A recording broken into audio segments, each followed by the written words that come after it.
When the dust of the first civil war settled, the office of the caliph was occupied by Muawiyah ibn Abi Sufyan, who founded the Umayyad dynasty. However, the dynasty, with all its tyranny and corruption, was doomed to fail and be replaced by another.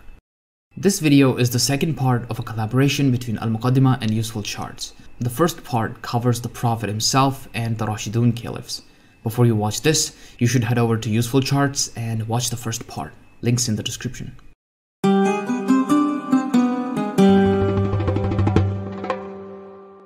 First of all, the Umayyad or Banu Umayyah were a subclan of the Quraysh tribe, the Prophet's tribe, although the Prophet belonged to a different subclan called the Banu Hashim or the House of Hashim. The first member of the Umayyads to rule as caliph was Uthman, the third caliph. During his reign, his family members became influential in various regions, notably Muawiyah, who controlled and was very popular in Greater Syria. After the first civil war, Muawiyah moved the capital to Damascus. He founded the first Islamic dynasty when he named his son Yazid as his successor. This was very controversial, and when Muawiyah passed away in 780 CE, another civil war started. Yazid, his son, is the most hated figure in Islam because he's usually believed to have brutally murdered the Prophet's grandson, Hussein, an event that is remembered on the days of Ashura throughout the Muslim world.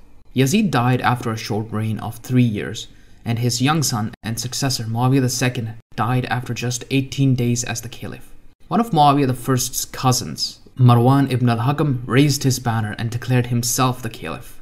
He finished the second civil war and re-established the Umayyad dynasty. His son Abdul Malik is considered the modernizer of the caliphate, as he established many tenets of the office of caliph. He was the first one to successfully mint coins in his name.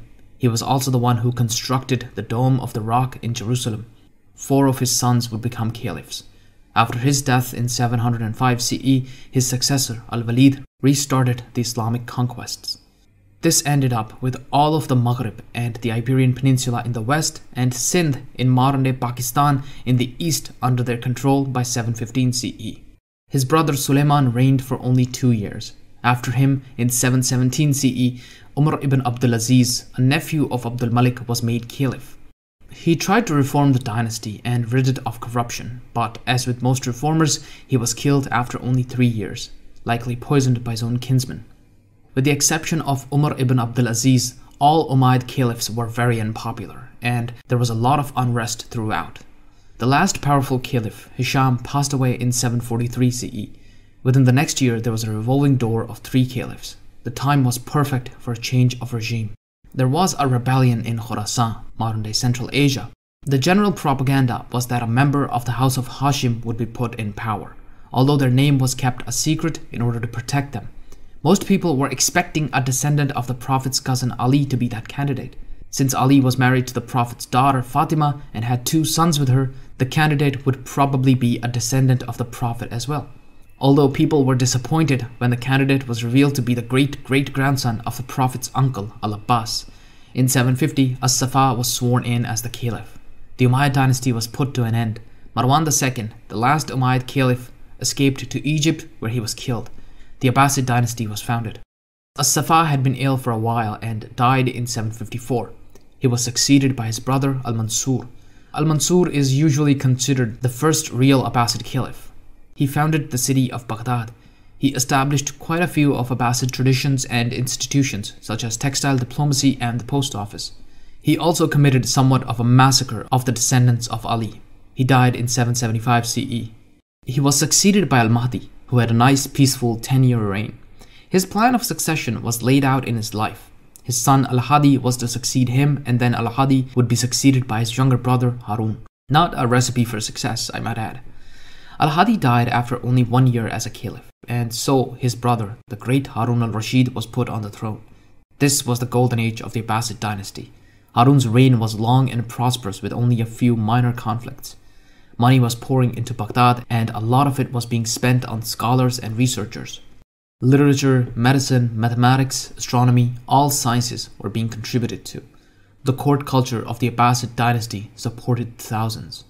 Baghdad's prosperity was being shared by its commoners as well as nobles. Although when Harun al-Rashid died, the caliphate went to his son Al-Amin. A similar arrangement of succession was made as before. After Al-Amin, Al-Mamun was to rule. But things became sour between the brothers and they picked up the sword. After a brutal civil war, which ended with pretty much a sack of Baghdad and Al-Amin's death, Al-Mamun became caliph. He is famous for his insatiable curiosity in the matters of knowledge. He famously dug a tunnel into the pyramid of Khufu to enter and see what was inside. The tunnel is still being used today. He also held regular debates on various religious and theological topics. Despite what people like to think, he was very close with the descendants of Ali. 2 of his daughters were married to 2 of them. His religious debates led to the Minha, the Inquisition. He tried to enforce his Mu'tazila doctrine and ended up in a full-scale persecution of anyone who didn't conform to it. Famously, many traditional scholars became the voice of resistance during this period. After Al-Mamun's death, his brother Al-Mu'tasim became caliph. Al-Mu'tasim had been kind of a weird kid. He didn't spend his money on wine, women, and poetry as most Abbasid princes did. He bought and maintained a private slave army. These slaves were Turkic and made an elite unit of the military. Al-Mu'tasim allowed them to control more and more of the establishment, and eventually, due to conflicts with the Arabs and Persians, he founded the city of Samarra to take his new establishment there. By the time he died in 842 CE, the Turks controlled all aspects of the caliphate. They chose his son Al-Wathiq to become the caliph. Al-Wathiq's reign was fairly normal and insignificant as he didn't do anything, although his brother and successor Al-Mutawakkil was determined to change the balance of power in the empire. He almost destroyed the Turks and their power, although the one he missed plotted with his son Al-Muntasir and killed him. This was the first time an Abbasid caliph was assassinated by his own guards. This started a period known as the Anarchy at Samarra. The next few caliphs were installed and removed by the Turks, often brutally, until 870 CE, when Al-Mu'tamid came to power. Although real power was held by his brother Al-Muwaffaq, the only member of the Abbasid dynasty that the Turks respected. Due to the anarchy, Egypt and much of Persia had broken away from the Abbasids. After Al-Mu'tamid's death, Al-Muwaffaq's son Al-Mu'tadid became the caliph.